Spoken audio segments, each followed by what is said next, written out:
The name of the map is Hysteria, and like Dust mentioned earlier, the rush distance is pretty long, so it is less likely to see any cheese. And what do you think, Breezy? Well, Rev Shadow, he's behind that 1 point. He needs to pull something big time here to stay in this best of 3 series. So I'm looking forward to see how he changes his build up slightly to incorporate that. I know the last time he did a very good robo build on his second match as well, proving that he could go that robo route as well as going that 3-gate stalker. So I'd like to see some robotics facility play coming down from him, but we'll see how that pans out.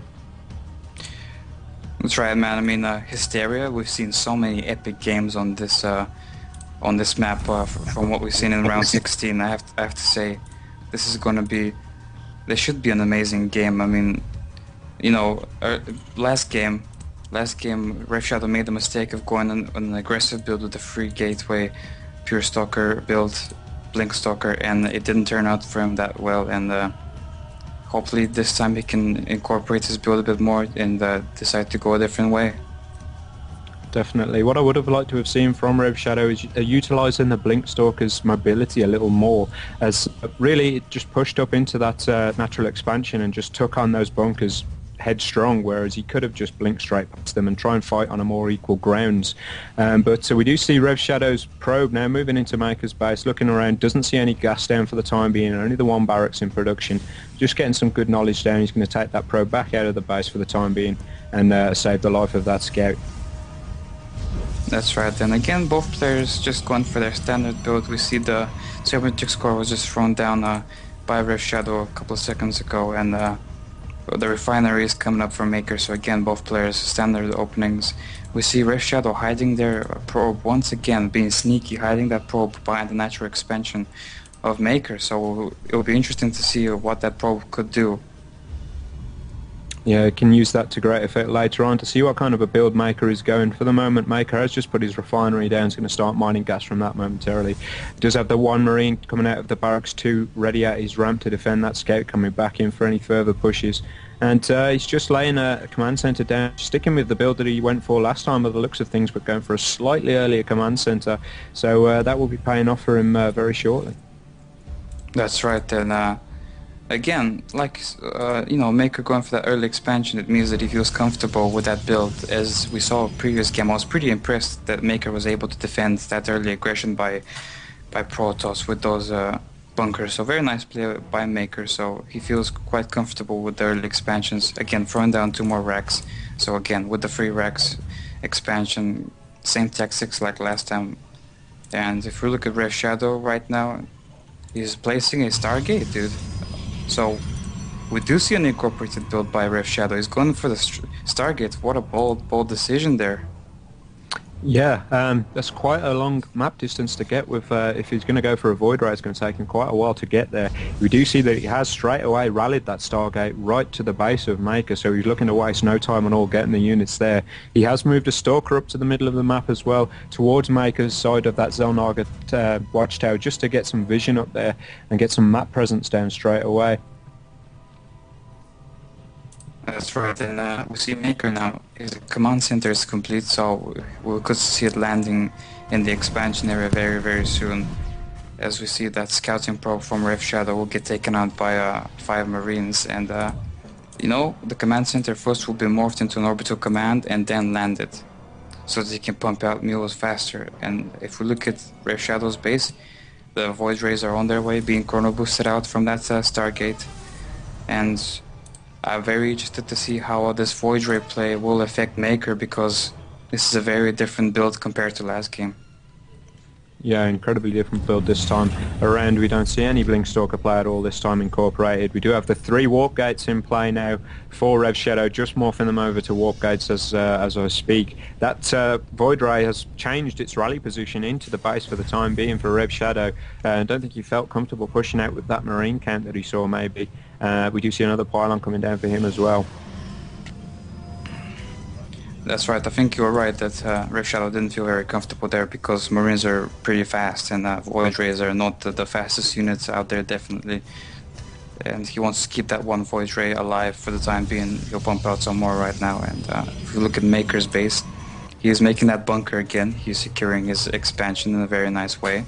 Also, he's building down missile turrets to defend against any scouting from observers, but we won't see any observer play as of yet because there is no robotics down for Rev Shadow, but Maker just wants to make sure. Definitely, he's moved that Void Ray along with his initial gateway units up to the proxy pylon that is placed to the right-hand side of this map. And we can see, again, that bunker is fully saturated with Marines. We have a heavy bio force moving across the map now for Maker. It looks like it may just intercept these two Void Rays. And the element of surprise is now gone for Shadow. Maker knows all about them now. That's right, Maker now knows that the Void Rays are on the field, and he probably will start making more and more Marines, as well as a few Marauders there to destroy any armored ground units that Rev Shadow can throw at him. And we see the proxy pylon is going down for Rev Shadow. He will try to push very, very soon. And here come the Void Rays trying to snipe that bunker very nicely there. And here come the ground units with loads of Marines there. They will try to take out those two Void Rays, but it looks like Maker doesn't feel comfortable engaging Rev Shadow at the moment. Rev Shadow, I like his Void play moving at the moment, moving straight into the base, trying to do a little bit of damage and harass him while he knows that mass of Marines is out of his base. Does manage to take down one Marine and gets one into very critical health state, sitting on 1 health point right now. Just going to work on those tech labs, trying to take them down while he has some free time. And as he does that, in pushes the ground forces of Rev Shadow as well, laying a nice force field down on that ramp to block those bio forces. He's going to need to scoot further right, and he does to take that bunker down. Down come the SCVs from the expansion as well. They're going to be pulled off straight away as these Zealots and Stalkers go to work on that command center. But it has been lifted up at a nice time. It may just make it out of there. And down now come half of the Marines and Marauders from Maker, but they have been segmented by another nice placed force field. So Rev Shadow's aggression is working out quite well for him this time. It's denying some expansion time for Maker, and he's doing quite a lot of damage. Amazing force field placement by Rev Shadow. He took a lot of stuff down for Maker. Maker now trying to retaliate, trying to take down those Void Rays. There is 3 Void Rays on the field. Their shields is down for 2 of them. One of them is nearly going down. The Stalkers are getting slowed down by those concussive shields. It is pure Marauder at the moment. Only 4 Marines are out there, but the Void Rays will be able to take them down and then reign supreme over these Marauders. These Marauders are just useless against any air because they can only hit ground. And these Void Rays are just picking them apart, man. Yeah, we do see another influx of Marines coming out from those barracks from Maker, though, just making their way towards these Void Rays. Void Rays are going to have to pull back for the time being from this harassment. We do see missiles are placed at the back of that expansion, so there's not going to be any harassment towards the back of there with a greater number of Void Rays. That's right, and the ground army of Rev Shadow is now pulling back at that proxy pylon there in the grassy knoll. He is warping in more Zealots to take care of any Marines that are out on the field, and Marauders as well, because you know, Zealots are pretty good against bio, but we do have concussive shields for the Marauders and Stimpack, so these Zealots are slowed down so fast, and they can't do a lot of damage, and all of those Zealots go down. All of the Stalkers go down, all of the Voids go down, and it's GG. That's right, that's right. Rev Shadow is going to go ahead and throw out that GG, leaving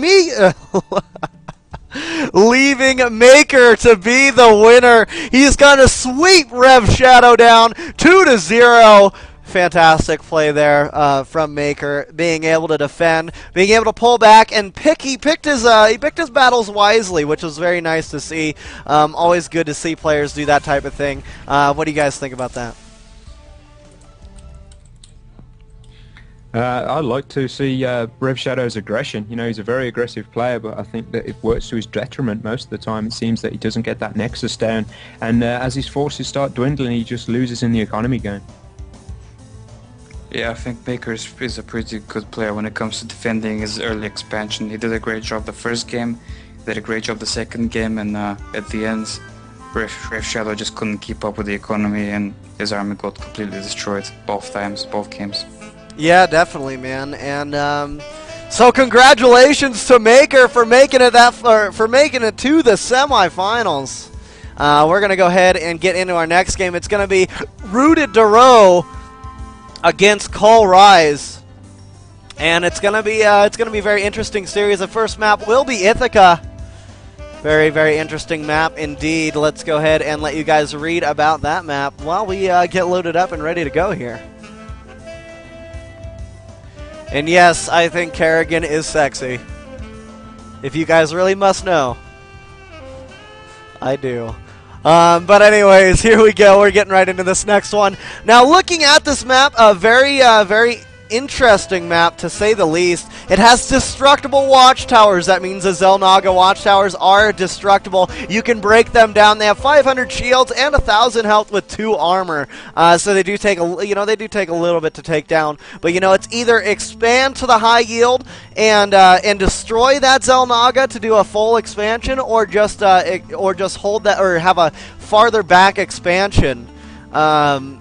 And do it kind of lazy style, and still hold the Xel'Naga watchtower for the observation. You can also take them down quite early in the game to allow no observation for anybody in the map, which is very interesting as well. So I hope that we could see finally some aggression on that. I know we haven't seen any of them taken out, but looks like it's going to be pretty good.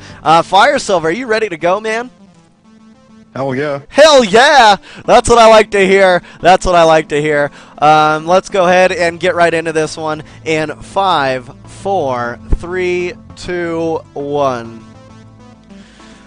Welcome, everybody. Thanks for joining us here at IMBAtv, where everything is in balance. I'm MC Dust. With me is Fire Silver. We're going to be bringing you guys another game here at the Map of the Month tournament. Let's get this overlay all switched up. There we go. It is Rooted to Row against Coal Rise here. It is a PVZ, and it's here on a very, very interesting map. This map is known as Ithaca, and props to the maker of this map, using his innovative styles and innovative ways to really make it an interesting map overall, and very unique with the destructible Xel'Naga watchtowers. As you see, the high yield is right next to these destructible Xel'Naga watchtowers, and you either, like I was saying, you either expand and have a nice expansion and destroy that Xel'Naga, or you expand and hold that Xel'Naga, but you got to have a little bit of an unorthodox expansion.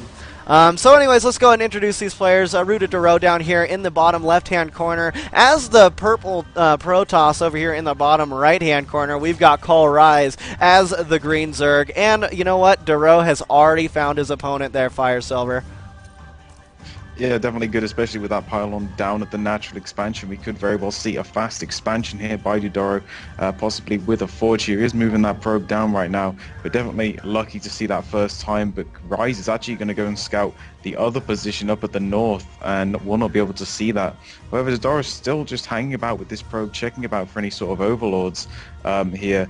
But, I like this map. I mean, the shots for Xel'Naga towers were very, very heavily discussed on Team Liquid about if it was good and if it would really affect Zerg early game. So I'm interested to see what kind of downfalls that does have for Zergs on this map. But Dodora is just going to go straight for the expansion, and actually a good move, because Rise isn't going to be able to scout any more than that with drones, because he doesn't actually have one. All he has is this Overlord, and that will see it as Dodora doing a bit of harassment here with that probe. So definitely looking to go straight into a heavy 2-base opener here.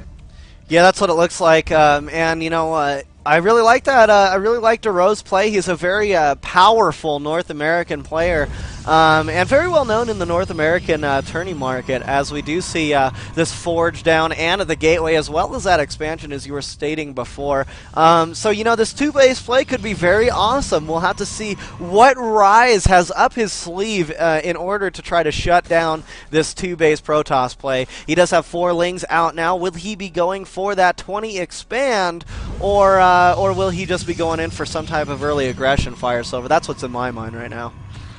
Yeah, definitely. A nice pylon block there by Doro there, going to stop that expansion even more than he has already, forcing him to go for that pull gas opener. The speed is on the way, and I can imagine this being really tricky with any sort of gateway play, because if he takes out that Xel'Naga, there's going to be no chance of seeing any sort of probes that may slip by. But still, Dodora getting a great deal of scouting information, because he's been struggling to take that down with only 1 Zergling. But he has finally got that expansion, and Dodora is already pretty safe in his own base. Probably going to put down the Forge now to finish that wall off. But definitely with 2 bases up and running, he is looking in a fantastic position. And Rice still hasn't got his second base yet. That's right, that's right. And with Rise, you know, it is halfway finished here, Fire Silver, but you're definitely right in stating he's behind because, you know what, Duro is starting to harbor the fruit of his yield of that natural expansion. As we do see a full-on wall-off go down all the way at the top of this ramp with that Cybernetics core. 4 Zerglings just hanging out right outside that ramp, not being able to do much.